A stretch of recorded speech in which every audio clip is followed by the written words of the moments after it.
I do that every time. Like, I'm surprised. Like, oh, hello. Like you just walked into my house, but you didn't. I pressed the button and now we're here. Hi, everybody. Happy Thursday. It's Thursday night. So that's a night I get to talk to a lovely author, have a drink and talk about their amazing books. In this case, this is a debut this year that is, I mean, it's been I'm really trying to remember the last time I saw a debut hit like this. Like, this is a book that it feels like everybody is talking about, which of course is really exciting and means you should be reading this book. So my guest is Denny S Bryce, and we're talking about her book, Wild Women in the Blues. And because my mother likes it, I'm going to read the back cover copy. And it's funny, like, as you read this back cover copy, you've got to like scroll through these like top 10 best books to read right now. Today in BuzzFeed Books for Bridgerton fans. Like, there's lists and lists of reasons why you should be reading this book. But I'll read you the back cover copy. Mom, pay attention. In a stirring and impeccably researched novel of jazz-age Chicago and all its vibrant life, two stories intertwine nearly 100 years apart as a chorus girl and a film student deal with loss, forgiveness, and love in all its joy, sadness, and imperfections. Why would I talk to you about my life? I don't know you, and even if I did, I don't tell my story to just any boy with long hair who probably smokes weed. You want to hear about me? You got to tell me something about you to make this worth my while. 1925, Chicago is the jazz capital of the world, and the Dreamland Cafe is the ritziest black and tan club in town. Honorée Delcourt is a sharecropper's daughter, willing to work hard and dance every night on her way up to the top. Dreamland offers a path to the good life, socializing with celebrities like Louis Armstrong and filmmaker Oscar Micheaux, which I'm sure I've mispronounced. But Chicago is also awash in bootleg whiskey, gambling, and gangsters, and a young woman driven by ambition might risk more than she can stand to lose. 2015, film student Sawyer Hayes arrives at the bedside of 110-year-old Honorée Delcourt, still reeling from a devastating loss that has taken him right to the brink.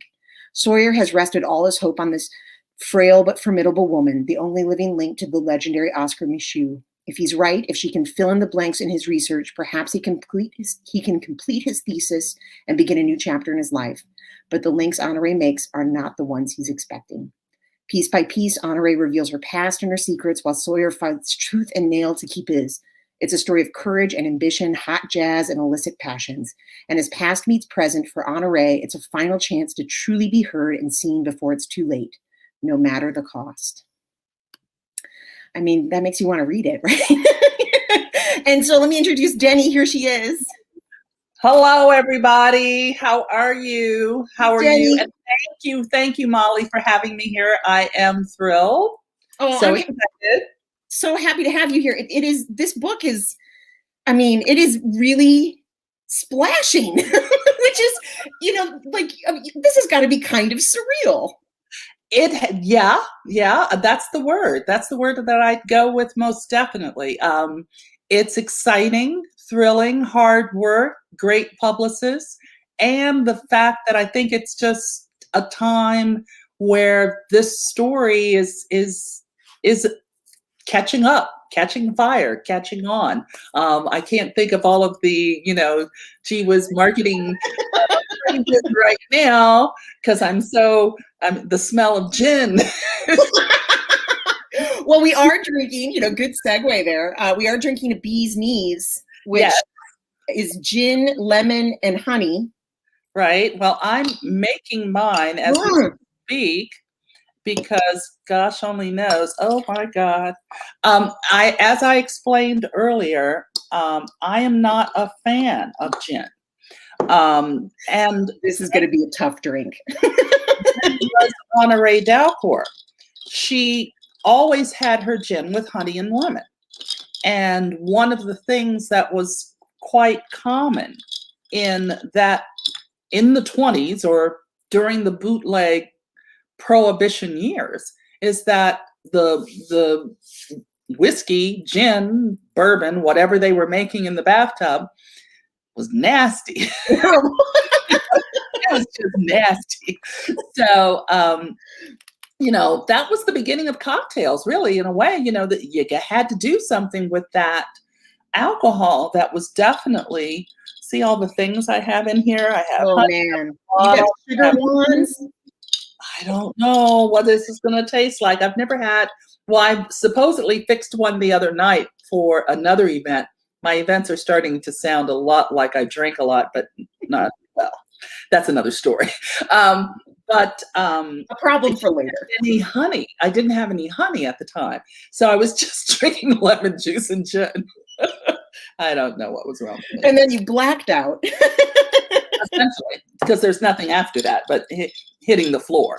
Well, this is a drink that it's actually kind of an interesting drink in the book because Honoré does ask for it all the time.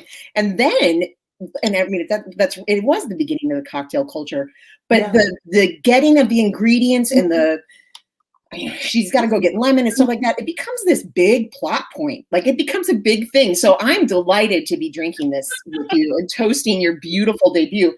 Did I see it the other day on Instagram, Julia Quinn holding up your book? Like, well, let me tell the Julia Quinn story. Please do.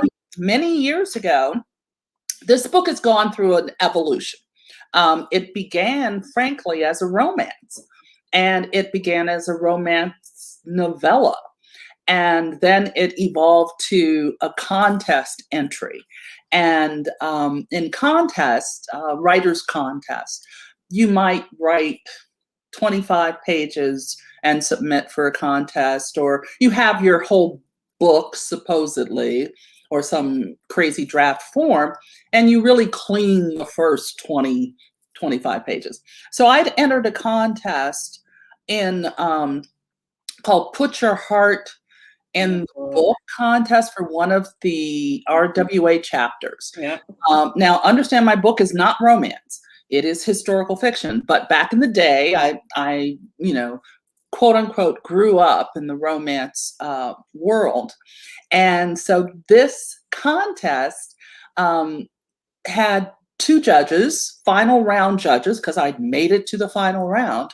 One was Julia Quinn, and one was Nalini Akolakar. Now, Julia Quinn, I won this contest, and the chapter, essentially the chapter that has not changed that much over the years, is the second chapter of the book.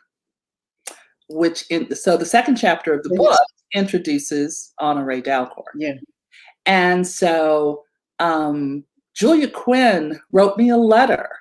And this is 6 years ago. Wow. So, and she wrote me a letter as the contest judge saying, love this. This is really good stuff. Usually I want to edit and give advice to a young writer. But I really like what you have here. And she's always remembered this book. So when it evolved to a real historical fiction, she has been so supportive and fabulous.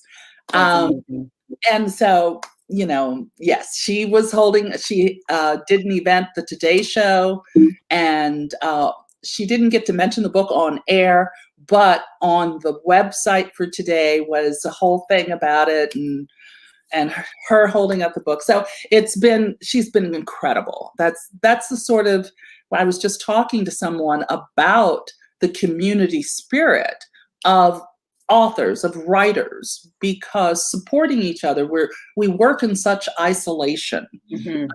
That to have the opportunity to interact with people, you get a little giddy, and you're like, oh, human beings that aren't just rolling around in my head. So the opportunity to interact is just fabulous. And so I mentioned also Nalini Akolakar, who picked my book as the winner, is my agent. Get out. Oh my God. No. So that way back in the day, 2015, my first introduction to Julia Quinn and to the woman who would eventually become my agent, and is my agent today. So that contest proved that contests can be better. It matters. Contests matter. This book, it has been in your life for a long time. And, you know, all of us have these books that have been in our lives for a long time. And one of the questions that I love to ask authors who have had books in their lives for a long time is how dramatically has it changed? I Oh, was like, it's been unbelievable, the change to so this. when did the second time or the current timeline get added into the mix? About 4 years ago. It won another contest, and I had two agents at the time I was talking to about the book. And both agents, and this is 4.5 years ago, suggested I consider writing it as historical fiction. And the one agent suggested I read a book by Ariel Lawton, I think I'm pronouncing it correctly, called The Wife, the Maid, and the Mistress. Mm-hmm. That book is incredible. Now, it uses a frame of 1930 something, and then it goes back in time, and it's a mystery connected to the story. And then that set me off on reading historical fiction that was more commercial in plot and tone. I'd always read historical fiction way back in the day, but I was reading Leon Erwis. I was reading the traditional, you know, big, thick books. That time period, I was reading all of that mess, and I loved it. What was his, something Dawkins or whatever. I can't remember all these guys. And but I started reading Beatrice Williams. Somewhere in there, I think Kate Quinn's Alice Network came out in 16, I want to say. There was just Christian Hanna, by the way, was a RWA Golden Heart finalist. Oh, wow. Yeah, so there were quite a few historical fiction authors who incorporated or infused their historical fiction with love stories, and relationship stories, and also had a strong women's fiction component to the storytelling, and the opportunity to write those stories, or to write stories that were inspired through that style of commercial historical fiction writing, and with my other goal, a very important forefront goal of writing about African American characters in historical settings, especially the 20th century, early 20th century, I just got very excited about the opportunities that started to evolve, some of the opportunities that you have to push for. And so I am thrilled to have this book generating the sort of buzz. Right. It's generating, it's exciting. I exciting. do love the thing with the dual timeline is always such a tricky premise, because there's always one timeline everybody's going to like better, and it's usually the historical timeline. But you do such a great job of revealing, big secrets of the past in the present timeline. And also, I mean, you give Beautiful Sawyer a lot of tragedy and a lot of angst. You give him a lovely love story. You give him a ghost for a little bit. So, I mean, Sawyer has a rough road to travel. Yes, he does. They both do. I mean, it really, they suit each other. Those two storylines suit each other really well. Yeah. I was wondering, how much did Honoré change? Oh. Or did she at all? Because, I mean, that character shows up. She is from the first time she walks into the room. Mm-hmm. Or walks through the basement. Right. Walks into the basement dressing room. Yeah, I really did have her pretty much, had her in my head and just kept running with it. That was the thing that was encouraged by some of the people I was working with, and that really sunk in. And being comfortable with writing her the way she is, because she's imperfect. And she's also sometimes very, in romance, and they talk about heroic characters and all of that. My characters are not heroic. They are, in my opinion, they are characters who conquer the space they live in. They don't always right the world, maybe in some of my future books I'll have characters who are, out there writing the world, or, really supporting this, that, or the other cause. But these characters that I'm working on now, especially in Wild Women in the Blues, they wanted to conquer the world, the space that they lived in. Every last one of those characters had that ambition. Totally ambitious. Like that was a really exciting part of her to read. Like out of my way, and the things that she had to do to get the opportunities. I mean, she stepped on some feet. She took some chances. Yeah, she did. She took some chances. Yeah. And yeah. I'm sorry. Go ahead. I didn't mean to interrupt. I've got so much to say. She did. She took chances, and some of them not the best choices always.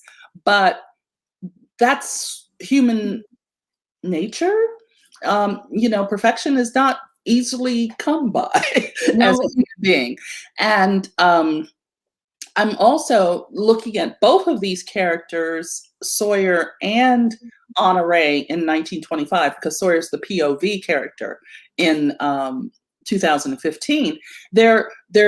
Sawyer's sort of like at the end of his rope, and Honore's story is that she's grabbing onto that rope. And the arc is almost a reversal arc.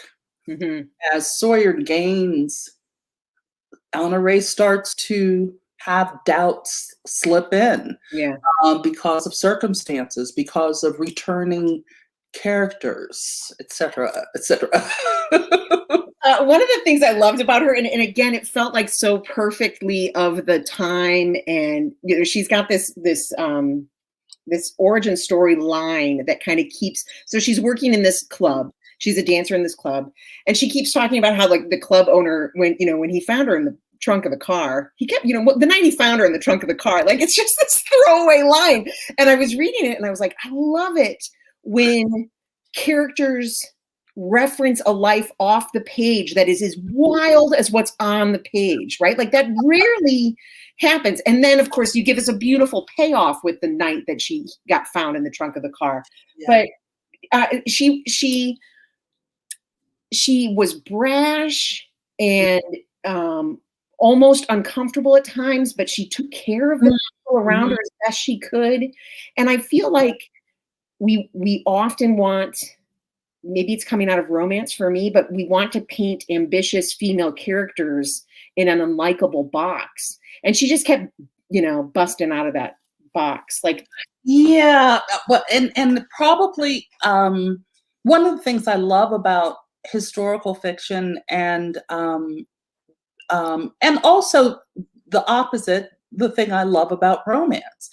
Romance, you can count on characters to get together at the end. Mm-hmm. So if you're striving for that romance, if you're there for the romance arc, you must believe these people are what is the right word? That they deserve to be in that arc, in that situation.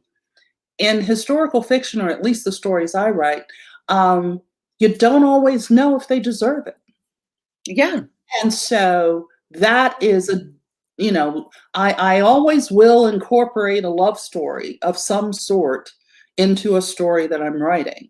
I love that about storytelling, relationships, whatever they are comprised of, or however people come together.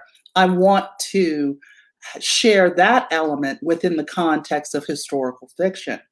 And so I get very excited about the opportunities. That's why I say it's not a romance. I always talk in terms of love stories, because love stories don't always, And the way you suspect they will end or follow the path that you're anticipating when you're reading a romance, because that's yeah, part of the joy of romance. You know that when you open that book, they better be together at the end. The joy of reading is to see how the author puts as many obstacles in in the a way. path of that romance and still have you rooting for the last pages to deliver on the promise. Well, you kept me going until the very end. I was like, oh, I mean, this seems right. Like this feels right. And then, you got us over the tragedy and fear of what was happening. And I was like, oh, thank God. I'm good now. It's a little happy ending. I don't want to give anything to a spoiler, Right, but I did. right. There's things that, yeah, as You some, want Honore to, I mean, she's in the current timeline, she's over 100 years old. She's had a rich life. She survives, but yeah, you yeah. want her to get what she wants a little bit. Right. It's storytelling. It's that thing that is fun in fitting those two timelines together. And I love dual storylines. I love them tremendously because they allow for mystery. They allow for an emotional, they allow for you to take characters in different places and show their reshaping and then explain how they got there. The thing that I love about a dual timeline is that you see the ramifications. Yeah. You see, you see how the selfishness or the ambition or the heartbreak or the decisions that were made, how no matter how it ends up, there's still something that lingers after that. And you do a lovely job of that. Oh, thank you. Thank you. So the reviews of this book, the glowing reviews of this book, a lot of them use the word atmospheric, which I feel like is the biggest compliment to an author who is using research correctly, right? Like it adds to the show. It is not the show. Mm-hmm. And I want to talk very specifically about clothes. Yes. And the slang, like the language. Yeah. Well, there are two things that I did. Well, first, I'll talk a little bit about my maternal grandmother, who came to this country from Kingston, Jamaica in 1923. And she brought it.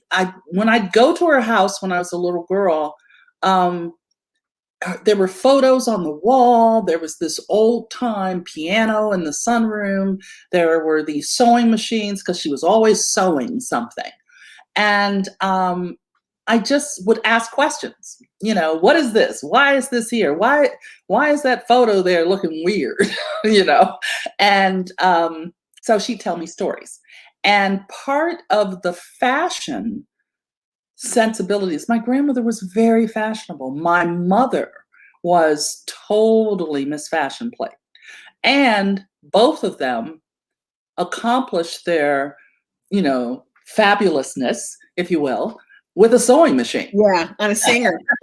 Yeah, just with, they were, I remember seeing those McCall's patterns and all of that sort of stuff stacked in a corner in a shoebox with all of these dress patterns and fancy stuff. So I sort of just passed that along to Honore because Honore is a fashion plate. She always wants to be stunning. One of the things that I was talking about earlier when asked about the performance atmosphere, there's a feeling of physicality in the story. And that is added to by how the performer feels on stage. And I was talking about the fact that there are some performers who are alone on stage. The audience doesn't even exist for them. Mm-hmm. They are within their world and performing within that world. And then there are those performers who take from the audience, who draw their energy and their compassion for the movement or the song or whatever they're doing from the audience. And I like the fact that I represented each of those types of performances or performers Yeah. in the story. Even in the 2015 timeline, not this is not spoilery, but there's a scene where Sawyer's in a night's club, Mhm. and there's one of my favorite lines in the whole book is from Sawyer, talking about a singer he's watching. I won't say anymore. Well, what's the line? That would give it away. Oh, But I'll tell you off camera. okay. I'll take it off camera. We'll take it off camera. So when it comes to the slang, was that, I read books set in the 20s where even if that was the way that people thought and talked, it felt overwhelming and like almost distancing from the story. So were you ever given notes to add more or to take stuff out, or like you just knew the deft touch you needed there? Well, there was a combination of things. I listened to a lot of jazz and blues singers from the time period and paid attention to the lyrics. And those quote unquote singers, for the most part, were brought up not with a microphone. They were brought up to belt. Yeah. Belting has a different tonality than a lot of trained singers later in life, because I actually took voice lessons from someone when I was in New York pretending. And so there's a whole different vocalization and muscle movement in the throat that you use to belt versus, singing with the aid of a microphone. So those lyrics helped me have a sensibility of pace pattern and how people would potentially talk. And then there's, of course, taking some of the slang phrases that are known from the time period, going to a slang dictionary or what have you. But you selectively, at least for me, I determined that this character would say this, but not this character. This character might use this phrase, but not this character and not that phrase. So it's a deliberateness in assigning, if you will, slang to characters because it works for who they are. Yeah.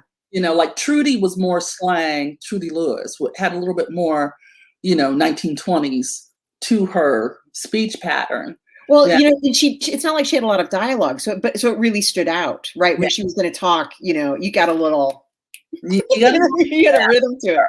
With a little bit of snap, pop, crackle. For sure. So there were 3 scenes in terms of research, and one of them is a couple of scenes, but the dance scenes when she's rehearsing and when she's auditioning, you were a dancer. Yeah.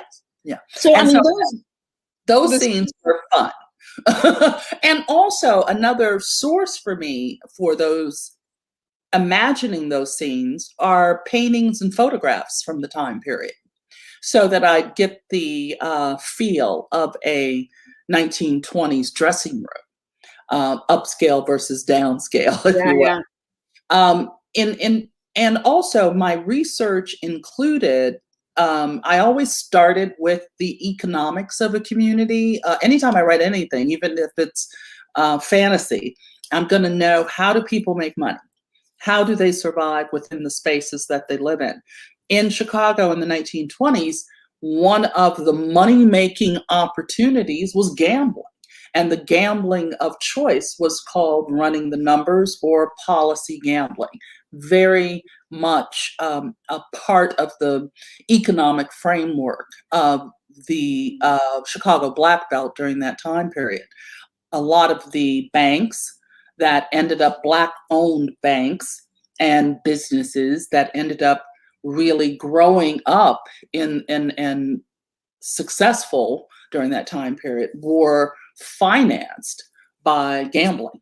Wow. So understanding the economics is one thing. Having the opportunity, digging into the books about Louis Armstrong, digging into books about his second wife. And also I spent time visiting with an archivist and a librarian at the Harold Washington Library in Chicago, and also the Library of Congress. I worked with an archivist and the map room.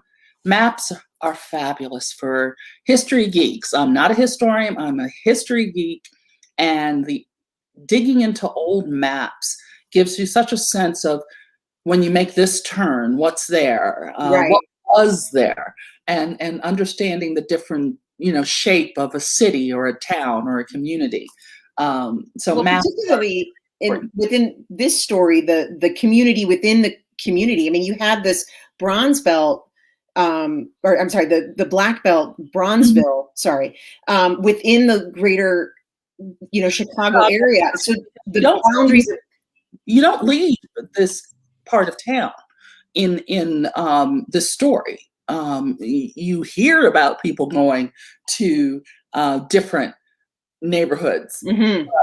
The whole story essentially takes place in the Black Belt in about a 10-block radius, maybe 15-block radius.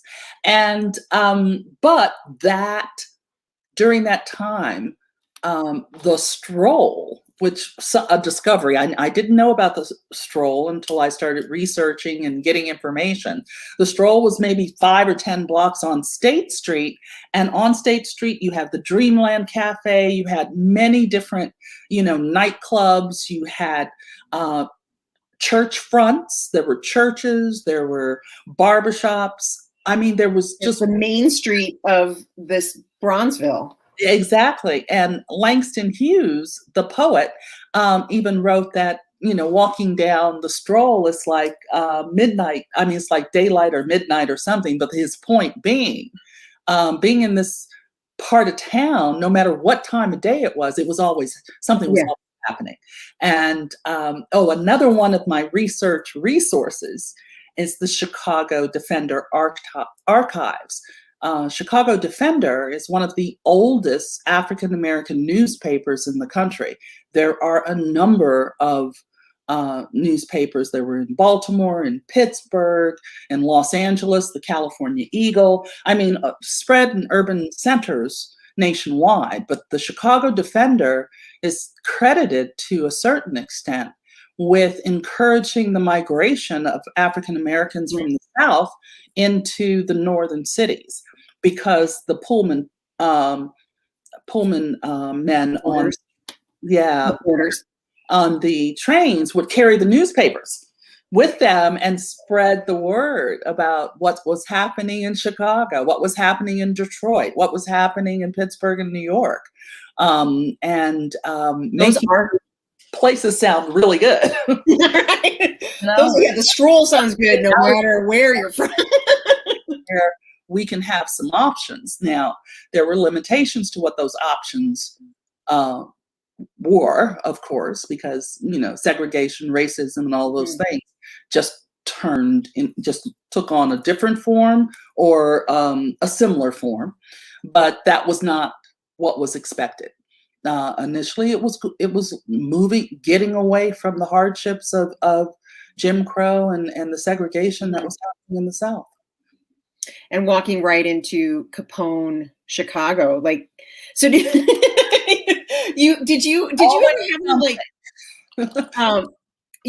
a lot of Louis Armstrong has a scene. He has lines of dialogue. We see Al Capone briefly. Do we see him? No, he might kind of walk through, but there's a guy in there called Tony Gallo. Right. Tony Gallo is a fictionalized character, but he sort of encompasses or is inspired by. He's inspired by a certain guy, but I won't go into details because that certain guy, if you looked him up, you have a little story spoiler. One of the other scenes that I loved and I'm wondering about the research of it was the fire, the Christmas Day fire. Oh, that was found in the newspaper. In the headline in the archives of the Chicago Tribune. During 1925 Christmas, 100 fires were set in the city by people trying to stay warm. The temperature had plummeted to it was cold as heck, and nobody could, get warm. because there wasn't central heating or anything like that. So There were fires. yeah, the headline was 100 fires set in Chicago on Christmas Eve. And that was something that inspired that scene. Yeah, for sure. So the book is atmospheric. It's exciting to read. It has absolute momentum. I've got to know your next book sounds amazing. Can you tell us a little bit about that? Well, I'm in revisions. First thing I'll say about that book. So you heard that book right now. It's called Blackbirds. It's also a dual storyline. It's set in 1928 Los Angeles with the backdrop of old Hollywood and a hotel that I won't name at this point in time, but a certain hotel has a definite part in the story. And then the other storyline is 1968, and a couple of women take a road trip from Chicago to Los Angeles during the first week of June in 1968. And the way these two stories come together, because they do sort of converge in Los Angeles. But I still have my Chicago in there. Yeah. Well, it sounds amazing. I can't wait to read it. It's called Blackbirds. And do you know when it will be out? Have you got a pub date yet? Well, dates are apt to change, but right now it is April 26th, last Tuesday in April 2022. All right. I can't wait to read it. And Denny, thank you so much for taking the time to come and talk to us. Thanks for inviting me. I really appreciate it. And thank you for introducing me to this poison. Yeah, you're going to dump that out. Close the boom. It's going in the garbage. Yeah, I know.